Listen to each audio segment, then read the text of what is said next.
चलिए इतिहास के सबसे बड़े अनसुलझे रहस्यों में से एक की बात करते हैं। एक बहुत ही विशाल, बहुत आगे बढ़ी हुई सभ्यता जो बस यूं ही कहीं गायब हो गई। यही वो सवाल है जिसके इर्द गिर्द हमारी आज की पूरी पड़ताल घूमेगी। सोचिए, ये एक ऐसी ऐतिहासिक पहेली है जिसने ना जाने कितने ही सालों से बड़े बड़े जानकारों को भी उलझा कर रखा हुआ है। और ये रहस्य तब और भी गहरा हो जाता है जब हम ये देखते हैं कि वो अपने पीछे छोड़ क्या गए हैं। सबूत तो हर जगह बिखरे पड़े हैं, पर उन्हें समझने की जो चाबी है, यानी उनकी भाषा, वो शायद हमेशा के लिए खो चुकी है। तो ठीक है, अब इसमें गहराई से उतरते हैं। देखिए, इस खास सभ्यता के सुरागों को खंगालने से पहले ये समझना जरूरी है कि एक सभ्यता होती क्या है। अगर सीधे साधे शब्दों में कहें तो सभ्यता इंसानों का एक ऐसा संगठित समूह है जो कुछ खास पैमानों पर खरा उतरता है। यही चीजें हैं जो उन्हें शिकारी संग्राहकों के छोटे छोटे कबीलों से अलग बनाती हैं। इसको ना किसी बीमारी के लक्षणों की तरह सोच सकते हैं। मतलब अगर किसी समाज में इनमें से 4 या उससे ज्यादा लक्षण दिखाई दें तो समझ लीजिए कि वो एक सभ्यता है। जरूरत से ज्यादा खाना होना, जिससे शहर बसते हैं, फिर लोग अलग अलग काम करते हैं, सरकारें बनती हैं, और हाँ, लिखने की कला भी होती है। और सिंधु घाटी सभ्यता, अरे उसमें तो ये सारे लक्षण मौजूद थे। वो सिर्फ एक सभ्यता नहीं थी, बल्कि वो अपने समय की मेसोपोटामिया और मिस्र दोनों को मिला दें तो भी उनसे बड़ी थी। इससे अंदाजा लगता है कि हमने कितनी बड़ी चीज खो दी है। तो अब बारी है जासूस बनने की। ये एक बहुत ही पुराना, ठंडा पड़ चुका मामला है, और ये जो खंडर है वही हमारा क्राइम सीन है। तो चलिए देखते हैं कि ये सुराग हमें क्या बताते हैं। 1500 से भी ज्यादा जगहें। सोचिए कितनी बड़ी पुरातात्विक कोशिश हुई है, और फिर भी इतने सारे सुराग मिलने के बावजूद ये लोग असल में थे कौन, वो मानते क्या थे, ये आज भी एक गहरा राज है।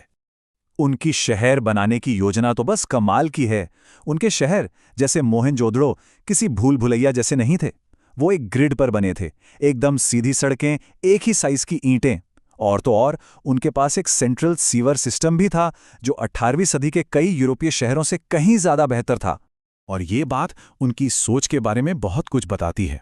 मोहनजोदड़ो में जो सबसे शानदार इमारत मिली वो किसी राजा का महल या किसी देवता का मंदिर नहीं था। वो था एक पब्लिक बाथ, जिसे महान स्नानागार कहते हैं। जरा सोचिए, ये उनकी प्राथमिकताओं के बारे में क्या बताता है। इतिहासकार जॉन ग्रीन ने एक बार मजाक में कहा था कि इतिहासकार नाम रखने के मामले में ज्यादा क्रिएटिव नहीं होते। पर खैर, नाम कुछ भी हो, ये इमारत हमें बताती है कि शायद उनके लिए साफ सफाई और सामुदायिक स्नान जैसी चीजें किसी एक राजा की ताकत से ज्यादा जरूरी थी। और उनकी अर्थव्यवस्था, ऐसा लगता है कि वो जंग पर नहीं बल्कि व्यापार पर टिकी थी। पुरातत्वविदों को मेसोपोटामिया में उनकी खास मुहरें मिली हैं, जिनका इस्तेमाल शायद सामान की पहचान के लिए होता था। वो लोग शायद कपास के कपड़े जैसी चीजों का व्यापार करते थे। तो चलिए इन सब सुरागों को एक साथ जोड़कर देखते हैं। इन सबूतों के आधार पर हम इन खोए हुए लोगों की एक प्रोफाइल बना सकते हैं, और ये जो तस्वीर उभरती है वो किसी भी दूसरी प्राचीन सभ्यता से बहुत ही अलग है। देखिए, जब हम दूसरी पुरानी सभ्यताओं को देखते हैं तो हमें राजाओं, जंगों और जीत के सबूत मिलते हैं, बड़े बड़े महल, मकबरे। लेकिन सिंधु घाटी में यहां हमें पब्लिक बाथ, शासकों के ना के बराबर सबूत और लगभग कोई हथियार नहीं मिलता। ये बात दोहराने लायक है। 1500 जगहों की खुदाई में लड़ाई झगड़े के बहुत ही कम सबूत मिले हैं। प्राचीन दुनिया के हिसाब से तो ये एक अनहोनी सी बात है।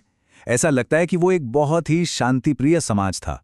और यहीं पर हम घूम फिरकर अपने सबसे बड़े सवाल पे वापस आ जाते हैं कि अगर वो लोग इतने आगे बढ़े हुए, इतने संगठित और इतने शांत थे, तो आखिर गए कहाँ?